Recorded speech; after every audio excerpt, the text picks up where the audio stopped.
नमस्कार दोस्तों, आज हम सुनेंगे आचार्य चतुरसेन शास्त्री की लिखी कहानी ना मालूम सी एक खता। चलिए दोस्तों, कहानी शुरू करते हैं। गर्मी के दिन थे। बादशाह ने उसी फागुन में सलीमा से नई शादी की थी।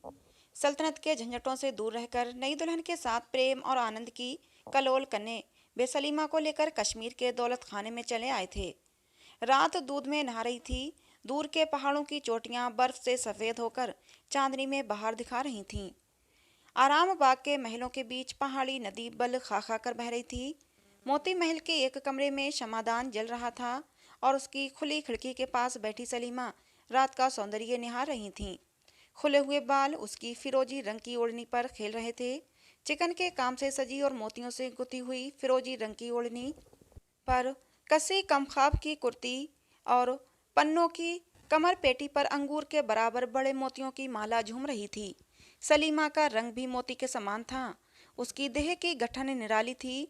संगमरमर के समान पैरों में जरी के काम के जूते पड़े थे, जिन पर दो हीरे दक दक चमक रहे थे। कमरे में कीमती ईरानी कालीन का फर्श बिछा हुआ था, जो पैर रखते ही हाथ भारी नीचे धंस जाता था। सुगंधित मसालों से बने शमादान जल रहे थे। कमरे में 4 पूरे कद के आईने लगे हुए थे। संगे मरमर के आधारों पर सोने चांदी के फूलदानों में ताजे फूलों के गुलदस्ते रखे थे। दीवारों और दरवाजों पर चतुराई से गुथी हुई नाग केसर और चंपे की मालाएं झूल रही थीं, जिनकी सुगंध से पूरा कमरा महक रहा था। कमरे में अनगिनत बहुमूल्य कारीगरी की देश विदेश की वस्तुएं करीने से सजी हुई थीं। बादशाह 2 दिन से शिकार को गए हुए थे। इतनी रात होने पर भी नहीं आए थे। सलीमा खिड़की में बैठी प्रतीक्षा कर रही थी। सलीमा ने उकताकर दस्तक दी। एक बांदी दस्त बस्ता हाजिर हुई। बांदी सुंदर और कमसिन थी। उसे पास बैठने का हुक्म देकर सलीमा ने कहा, साकी, तुझे बीन अच्छी लगती है या बांसुरी? बांदी ने नम्रता से कहा, हुजूर, जिसमें खुश हो। सलीमा ने कहा, पर तू किस में खुश है? बांदी ने कंपित स्वर में कहा, सरकार, बांदियों की खुशी ही क्या। सलीमा हंसते हंसते लोटपोट हो गई। बांदी ने बंशी लेकर कहा, क्या सुनाऊं? बेगम ने कहा, ठहर, कमरा बहुत गर्म मालूम होता है। इसके तमाम दरवाजे और खिड़कियां खोल दे, चिरागों को बुझा दे, चटखनी चांदनी का लुत्फ उठाने दे और बेफूलमालाएं मेरे पास रख दे। बांदी उठी। सलीमा बोली, सुन, पहले एक गिलास शरबत दे, बहुत प्यास लगी है। बांदी ने सोने के गिलास में खुशबूदार शरबत बेगम के सामने ला रखा। बेगम ने कहा, उफ, ये तो बहुत गर्म है, क्या इसमें गुलाब नहीं दिया? बांदी ने नम्रता से कहा, दिया तो है सरकार। अच्छा, इसमें थोड़ा सा इस्तबगोल और मिला। साकी गिलास लेकर दूसरे कमरे में चली गई। इस्तबगोल मिलाया और भी एक चीज मिलाई। फिर वह सुबासित मदरा का पात्र बेगम के सामने ला धरा। एक ही सांस में उसे पीकर बेगम ने कहा, अच्छा अब सुनो, तूने कहा था कि तू मुझे प्यार करती है। सुना कोई प्यारा सा ही गाना सुना। इतना कहे और गिलास को गलीचे पर लुढ़काकर मदमाती सलीमा उस कोमल मखमली मसनद पर खुद भी लुढ़क गई और रस भरे नेत्रों से साकी की ओर देखने लगी। साकी ने बंसी का सुर मिलाकर गाना शुरू किया। दुखबा मैं कासे का मोरी सजनी। बहुत देर तक साकी की बंसी कंठ ध्वनि कमरे में घूम घूम कर रोती रही। धीरे धीरे साकी खुद भी रोने लगी। साकी मदरा और यौवन के नशे में चूर होकर झूमने लगी। गीत खत्म करके साकी ने देखा, सलीमा बेसुध पड़ी है। शराब की तेजी से उसके गाल एकदम सुर्ख हो गए हैं और तांबुल राग रंजित ओंठ रह रहकर फड़क रहे हैं। सांस की सुगंध से कमरा महक रहा है, जैसे मंद पवन से कोमल पत्ती कांपने लगती हैं। उसी प्रकार सलीमा का बक्षस्थल धीरे धीरे कांप रहा था। बंसी रखकर साकी क्षण भर बेगम के पास आकर खड़ी हुई। उसका शरीर कांपा, आंखें जलने लगीं, कंठ सूख गया। वह घुटने के बल बैठकर बहुत धीरे धीरे अपने आंचल से बेगम के मुख का पसीना पोंछने लगी। इसके बाद उसने झुककर बेगम का मुंह चूम लिया। फिर ज्यों ही उसने अचानक आंख उठाकर देखा तो पाया खुदुद्दीन दुनिया के मालिक शाहजहां खड़े उसकी ये करतूत अचरज और क्रोध से देख रहे हैं। साकी को सांप डस गया। वह हतबुद्धि की तरह बादशाह का मुंह ताकने लगी। बादशाह ने कहा, तू कौन है और यहाँ ये क्या कर रही है? साकी चुप खड़ी रही। बादशाह ने फिर कहा, जवाब दे। साकी ने धीमे स्वर में कहा, जहाँ पना, कनीज अगर कुछ जवाब न दे तो। बादशाह सन्नाटे में आ गए कि बांदी की इतनी हिम्मत। उन्होंने फिर कहा, मेरी बात का जवाब नहीं। अच्छा, तुझे निर्वस्त्र करके कोड़े लगाए जाएंगे। साकी ने अकंपित स्वर में कहा, मैं मर्द हूँ। बादशाह की आंखों में सरसों फूल उठी। उन्होंने अग्निमय नेत्रों से सलीमा की ओर देखा। वह बेसुध पड़ी सो रही थी। उसी तरह उसका यौवन खुला पड़ा था। उनके मुंह से निकला उफ फहशा, और तत्काल उनका हाथ तलवार की मूठ पर गया। फिर उन्होंने कहा, दोजक के कुत्ते, तेरी ये मजाल। फिर कठोर स्वर से पुकारा, मादूम। एक भयंकर रूप वाली तातारी औरत बादशाह के सामने अदब से आ खड़ी हुई। बादशाह ने हुक्म दिया, इस मरदूद को तहखाने में डाल दो, ताकि बिना खाए पिए ये मर जाए। मादूम ने अपने कर्कश हाथों से युवक का हाथ पकड़ा और ले चली। थोड़ी देर बाद दोनों एक लोहे के मजबूत दरवाजे के पास आ खड़े हुए। तातारी बांदी ने चाबी निकालकर दरवाजा खोला और कैदी को भीतर धकेल दिया। कोठरी की गच कैदी का बोझ ऊपर पड़ते ही कांपती हुई नीचे धसकने लगी। प्रभात हुआ। सलीमा की बेहोशी दूर हुई। चौंक कर उठ बैठी। बाल संवारने, ओढ़नी ठीक की और चोली के बटन कसने को आईने के सामने जा खड़ी हुई। खिड़कियां बंद थीं। सलीमा ने पुकारा, साकी, प्यारी साकी, बड़ी गर्मी है, जरा खिड़की तो खोल दे। निगोड़ी नींद ने तो आज गजब ढा दिया। शराब कुछ ज्यादा ही तेज थी। किसी ने सलीमा की बात न सुनी। सलीमा ने जरा जो जोर से पुकारा, साकी। जवाब न पाकर सलीमा हैरान हुई। वह खुद खिड़की खोलने लगी, मगर खिड़कियां बाहर से बंद थीं। सलीमा ने विस्मय से मन ही मन कहा, क्या बात है, लौंडियां सब कहाँ गई हुई हैं। वह द्वार की तरफ चली। देखा, एक तातारी बांदी नंगी तलवार लिए पहरे पर मुस्तैद खड़ी है। बेगम को देखते ही उसने सिर झुका लिया। सलीमा ने क्रोध से कहा, तुम लोग यहाँ क्यों हो? बादशाह के हुक्म से। क्या बादशाह आ गए? जी हाँ। मुझे इत्तला क्यों न की गई? हुक्म नहीं था। बादशाह कहाँ हैं? जीनत महल के दौलत खाने में। सलीमा के मन में अभिमान हुआ। उसने कहा, ठीक है, खूबसूरती की हाट में जिनका कारोबार है वे मोहब्बत को क्या समझेंगे। तो अब जीनत महल की किस्मत खुली।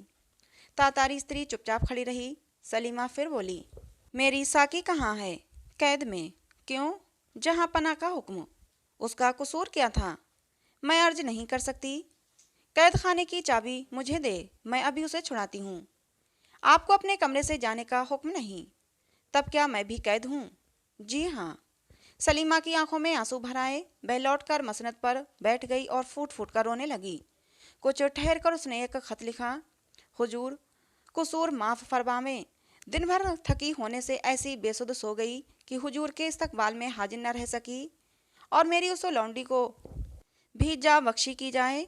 उसने हुजूर के दौलत खाने में लौटाने की इत्तला मुझे बाजबी तौर पर न देकर बेशक भारी कसूर किया है, मगर वह नई कमसिन, गरीब और दुखिया है। कनीज।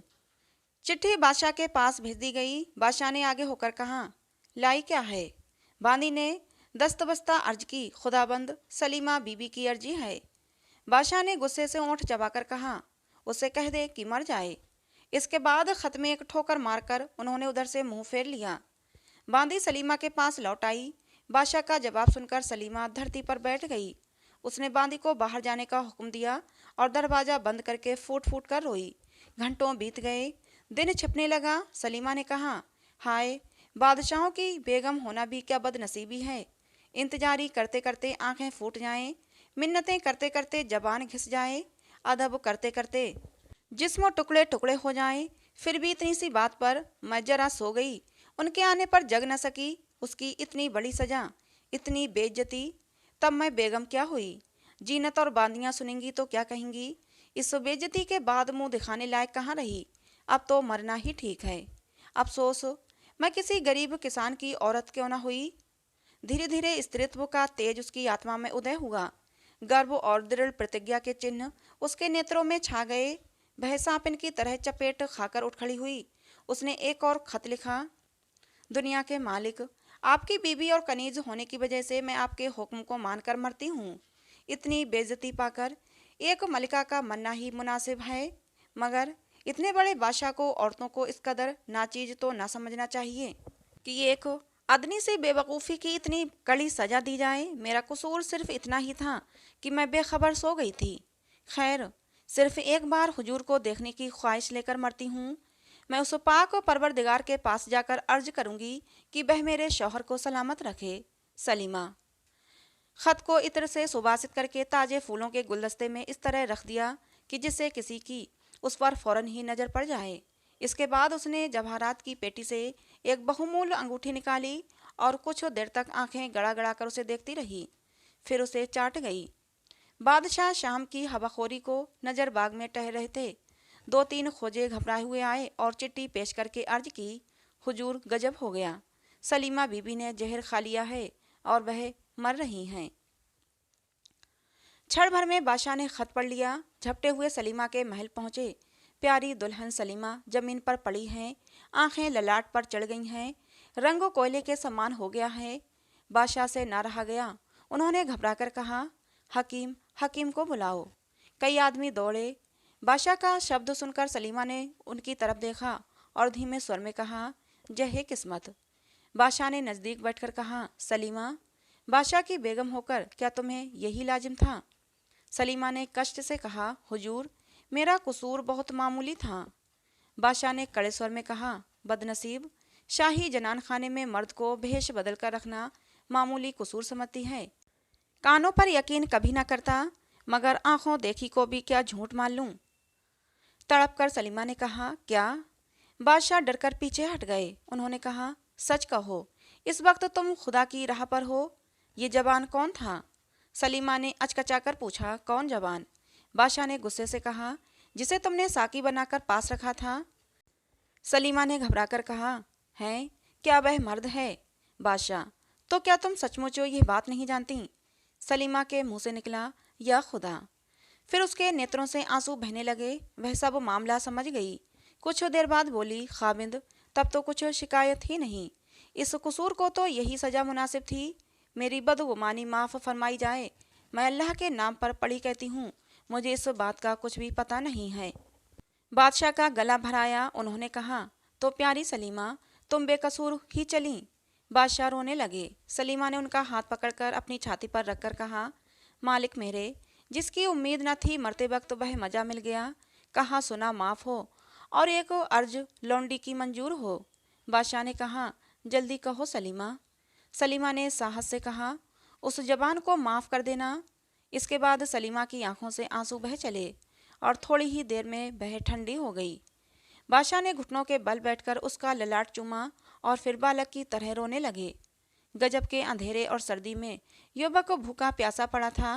एकाएक घोर चीत्कार करके किवाड़ खुले। प्रकाश के साथ ही एक गंभीर शब्द तहखाने में भर गया, बदनसीब नौजवान, क्या होश हवास में है? युवक ने तीव्र स्वर में पूछा, कौन? जवाब मिला, बादशाह। युवक ने कुछ भी अदब किए बिना कहा, ये जगह बादशाहों के लायक नहीं, क्यों तशरीफ लाए हैं? तुम्हारी कैफियत नहीं सुनी थी, उसे सुनने आया हूँ। कुछ देर चुप रहकर युवक ने कहा, सिर्फ सलीमा को झूठी बदनामी से बचाने के लिए कैफियत देता हूँ, सुनिए। सलीमा जब बच्ची थी, मैं उसके बाप का नौकर था, तभी से मैं उसे प्यार करता था। सलीमा भी प्यार करती थी, पर वह बचपन का प्यार था। उम्र होने पर सलीमा पर्दे में रहने लगी और फिर वह शहंशाह की बेगम हुई, मगर मैं उसे भूल न सका। 5 साल तक पागलों की तरह भटकता रहा। अंत में भेष बदलकर बांदी की नौकरी कर ली। सिर्फ उसे देखते रहने और खिदमत करके दिन गुजारने का इरादा था। उस दिन उज्जवल चांदनी, सुगंधित पुष्प राशि, शराब की उत्तेजना और एकांत ने मुझे बेबस कर दिया। उसके बाद मैंने आंचल से उसके मुख का पसीना पोंछा और मुंह चूम लिया। मैं इतना ही खतावार हूँ। सलीमा इसकी बाबत कुछ नहीं जानती। बादशाह कुछ देर चुपचाप खड़े रहे। इसके बाद बेबिना दरवाजा बंद किए ही धीरे धीरे चले गए। सलीमा की मृत्यु को 10 दिन बीत गए। बादशाह सलीमा के कमरे में ही दिन रात रहते हैं। सामने नदी के उस पार पेड़ों के झुरमुट में सलीमा की सफ़ेद कब्र बनी है। जिस खिड़की के पास सलीमा बैठी उस दिन रात को बादशाह की प्रतीक्षा कर रही थी, उसी खिड़की में उसी चौकी पर बैठे हुए बादशाह उसी तरह सलीमा की कब्र दिन रात देखा करते हैं। किसी को पास आने का हुक्म नहीं। जब आधी रात हो जाती है तो उस गंभीर रात्रि के सन्नाटे में एक मर्म भेदनी गीत ध्वनि उठ खड़ी होती है। बादशाह साफ साफ सुनते हैं, कोई करुण कोमल स्वर में गा रहा है, दुखबा मैं कासे कहूँ मोरी सजनी। तो दोस्तों, कहानी कैसी लगी कमेंट करके ज़रूर बताइएगा। अच्छी लगी हो तो प्लीज़ लाइक करें, शेयर करें। ऐसी ही और कहानियों के लिए हमारे चैनल को सब्सक्राइब जरूर करें। कहानी को अंत तक सुनने के लिए आप लोगों का बहुत बहुत धन्यवाद। मिलते हैं दोस्तों अगली किसी नई कहानी में।